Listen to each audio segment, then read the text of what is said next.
to fly. That's right. We learned last week that the wings of a butterfly is in proportion to its body. The bumblebee is a fat bee. And many cannot explain why the butterfly is able to fly. But we learned last week, because the bumblebee can fly, we have honey. Amen. Many say that it is aerodynamically possible for it to fly, but see, God told it to fly, and it's been flying ever since. See, sometimes people look at you and say, you'll never amount to nothing. You'll never get from the ground. You'll never be successful. You'll never have the things. And somewhere along the way, we began to believe those things. Sometimes I can preach to some of you, and before Wednesday even get here, you believe in a lie, thinking that you are a bumblebee.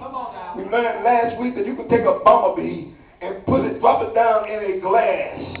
And most of you know that a glass has size and it has a bottom, but it has not a top. The bumblebee has the ability to fly.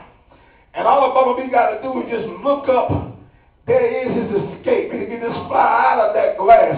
But see, the bumblebee has the ability to always be looking down. The bumblebee is looking down, trying to get out of the bottom of the glass, but there's no way out. He'll just crawl around and walk around until he dies. In other words, the bumblebee represents a Christian who's in infinity trapping. You feel like you're trapped. Seems like there's no way to escape out of your dilemma. There's no way out of your problems. There's no way out of your financial difficulties, your emotional difficulties. Some of y'all is in entrapment. You think, I'm always going to have sickness in my body. I'm going to always be fighting high blood pressure, diabetes, and pain, and so forth. I feel like I'm trapped. I might as well just live with it. I might as well just do the best I can. That's the bumblebee mentality. Because all you have to do is recognize that God has made a way of escape. God said, by his stripes you're already healed. All you got to do is just look up and fly out of your situation. See, the bumblebee represents entrapment. Look at somebody and say, I'm not a bumblebee. I'm not a bumblebee. Last week we learned about the cockroach. I told you last week that the cockroach, for many people, is their pet. I don't know who in the world want to keep a disgusting creature, cockroach, as a pet. But nevertheless, it is what it is. Did you not know that a cockroach never flies? The only time a cockroach flies, we learned last week, if it falls off or knocked off of a counter, it got wings where it can fly. In other words, we learned last week that the cockroach represents a crisis or trouble or tragedy in your life. You got some folks that will never fly until they're going through something.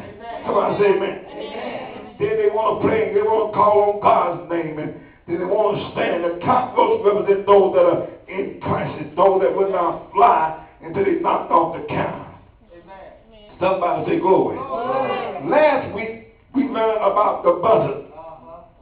Amen. And I've been hearing some of y'all calling one another buzzards out there, playing with one another. Well, you remember we last week, your buzzard, members.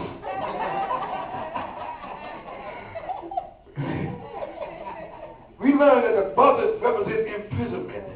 You not know you can build a 6 feet by 8 feet pen, fenced on all sides, and the top can be open. You can place that buzzard in the pen, and that buzzard will be imprisoned to death. Even yet, this buzzard can fly almost just as high as eagles, but this buzzard will stay in that pen. Why? Because this buzzard has a habit. See, some of y'all will never soar to the height that God have you because you have habits you have not overcame yet. They're still overcoming you. See, some of y'all, as soon as somebody says something bad to you, you have a habit that you want to draw back. You want to give up. You want to quit. See, some of us have a habit of being losers. Some of us love to be quitters. And this is how it is the butterfly, the buzzard. See, the buzzard, even yet it can fly, the buzzard needs about 10 or 20 feet to take off and fly. So the buzzard needs a runway. He got to run a little bit, then to take off. That's what some of y'all is. You got to get primed up. You got to get pumped up. You got to have some running space before you will fly. See, I need some Christians at a spur of the moment, you can just take off. Just leap up and take off. They ain't going to be no you have those running rooms. Well, we can pastor, let me get some running rooms.